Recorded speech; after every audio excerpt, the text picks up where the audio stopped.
Let me show you the #1 surefire way to bond with a man, because there's a scientifically researched #1 way to do this that never fails.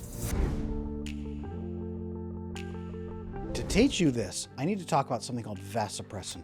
vasopressin. Vasopressin is a hormone that's released in the brain of humans and animals. It goes way back. That releases when we resolve stress together, when we accomplish a mission together, when we achieve something great together. When you can high five and hang a mission accomplished banner, that's when vasopressin gets released.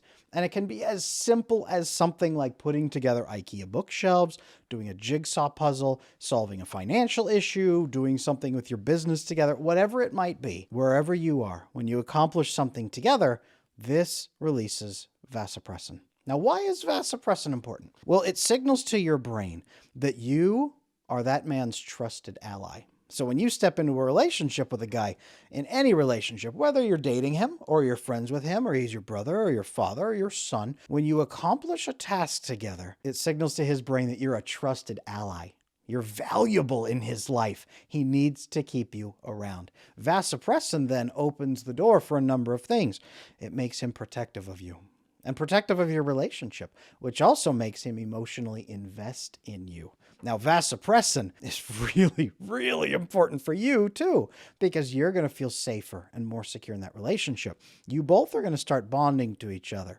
Now, when you achieve this vasopressin bond, things start to change because you will want more other bonding too. There's another hormone in there called oxytocin, which really bonds you in an absence of stress. But to get there, especially for most men, you really need to emotionally invest first as a team. This is why a lot of women go into relationships and they think they are bonding to the man, but he's not really bonding to them and he loses feelings. And this is also why a lot of guys go into relationships with their male friends and they don't quite seem connected to them and they don't get why. This is a challenge, especially for people who've had difficult childhoods. If you have a tough childhood, your brain shifts away from oxytocin bonding, because you probably didn't get much, to do more vasopressin bonding. You really, really prioritize survival over everything else. So doing the survival path and working on things together, that's the way to bond. That's what I said. Remember, difficult childhoods included vasopressin. Now, men have more vasopressin receptors than women do, so we are already naturally geared toward this. Then you take a guy who's had a difficult childhood and he's really geared toward it, it just hammers the point home. This is why I said the #1 way to bond with men, especially with difficult childhoods, vasopressin. Now, what does vasopressin do in the long term? Long-term vasopressin actually keeps your relationship passionate, whether that's a friendship or a romantic relationship. It keeps you liking each other. It keeps you enjoying each other's presence. It makes it easier to resolve disputes because your brain now trusts the other person to resolve stress with you and solve problems. How great would it be to walk into a relationship issue knowing the other guy already has your back? You just need to work it through together and show him what you need on your side, and he will operate in good faith with you to solve this problem. Problem halfway solved right there, isn't it? You don't have to fight anymore. Vasopressin makes it so you don't have to fight each other. You're already proven allies. The more vasopressin bonding you get, the better it goes. And this also predicts the long-term health of relationships. Renew your vasopressin every so often, and you will stick together because you'll trust each other when the big crises hit. One of the most difficult parts of relationships where you are bonded with a man, whether you're in a romantic relationship or even a friendship, is hitting that first crisis point, because now you need to know if you can solve problems together or not.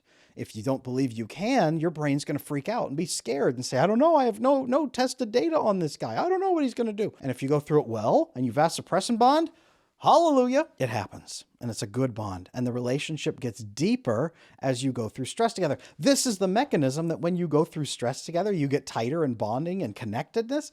This is why. This is the hormone that does it. So let's say you want to bond with a man. Right now, let's pretend for first sake that you're in a romantic relationship with a man. How do you do this? Well, what problems do you have going on in your life that he could help you with? What problems does he have going on in his life that you could help him with? It may not be that you're going to directly go in and solve them, but maybe how could you support him in his relationship problems or in his life challenges? Could you help him out in a number of ways that makes his stress less? Remember, the goal of vasopressin is to resolve stress together, not to introduce stress and then resolve it on him, to solve stress that is already there. could you help him with some of the difficulties in his life and uplift him in that way so that he can take care of those stresses easier? Can he do that with you? You can be vasopressin bonding together on purpose. Escape rooms are great dates because of this, because you are overcoming stress together. Paintball gunning is really fun for each other. Teaching skills, learning new skills together. Like I said, putting together an IKEA bookshelf, as long as you survive the experience, doing a jigsaw puzzle. All of these things can be fantastic date ideas that can bond men to you, and in turn bond you to them through that vasopressin experience.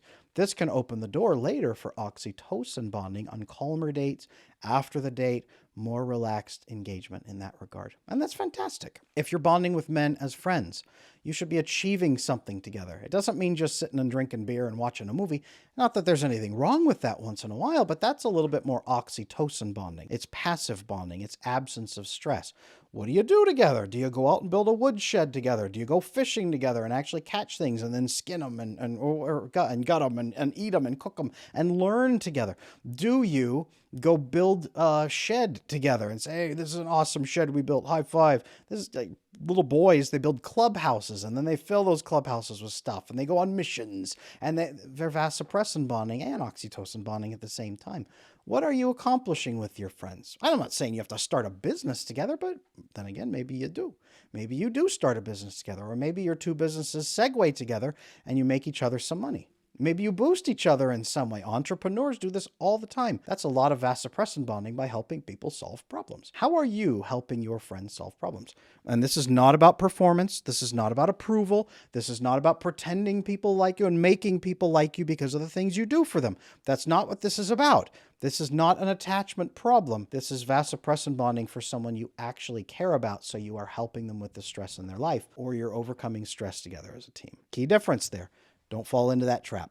Now I've got one big question. Has bonding with men been difficult in your life for you? I'm going to pin that comment below. Leave me a response to that pinned comment, please, because I want to hear from you. But a lot of people have a challenging point trying to bond with the men. Whether that's a woman bonding with men and not understanding that this is how men bond, because we don't usually teach this, right?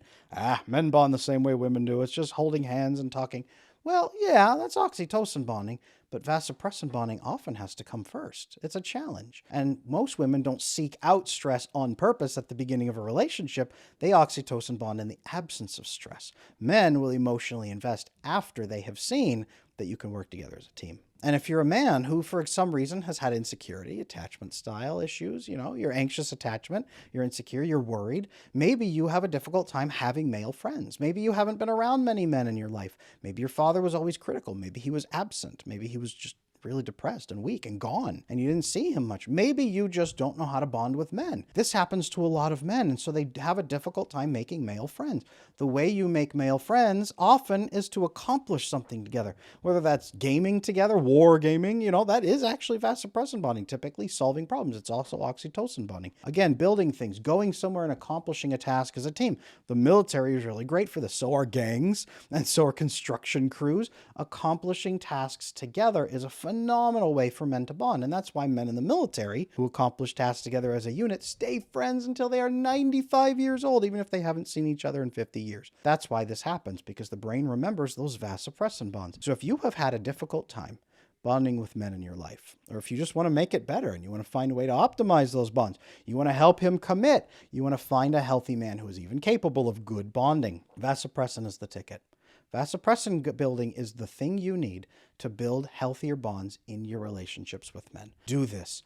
Go out and find the stress points. Again, when I post these videos on my TikTok and they go viral, women jump in and say, so you're telling me to stress him out and that'll be great, and then figure it out? No. I get that all the time, and that is not the case here. Do not add stress to his life and then show him how to resolve it. That's not the purpose here. Find the stress that's already there. Or achieve something together that may add a little bit of stress. Don't stress him out by creating drama and problems. You will become a problem, and his brain won't like you because of that. Solving problems in spite of you is not going to bond him to you, for example. But working on this together as a cooperative team, this is a great way to build this emotional intimacy and to build this bonding. If you do this right, build this bond with men, they will stay connected to you for a long, long time. And as you renew these vasopressin bonds every few months, you will really, really be bonded tightly when the crisis points hit. And then you'll know how to do it. You'll know how to get through, and your brains will trust each other. And that will make it so much easier to go through those difficult patches in life. Do this, and you'll find those bonds growing every day. Thank you for watching. Please make sure you drop a comment to that pinned comment. I want to hear, has it been difficult for you to bond with men or not? And if so, maybe why? What is it about that? And how do you want to fix it? Would you like to bond with men? Hopefully this video has taught you that. And speaking of that, please subscribe. I've got so much more information coming your way. And check out all the links in the descriptions. If attachment has been a struggle for you and you've struggled with insecurity yourself, check out the links in the video below, in the description below. I've got options to help you. Thank you.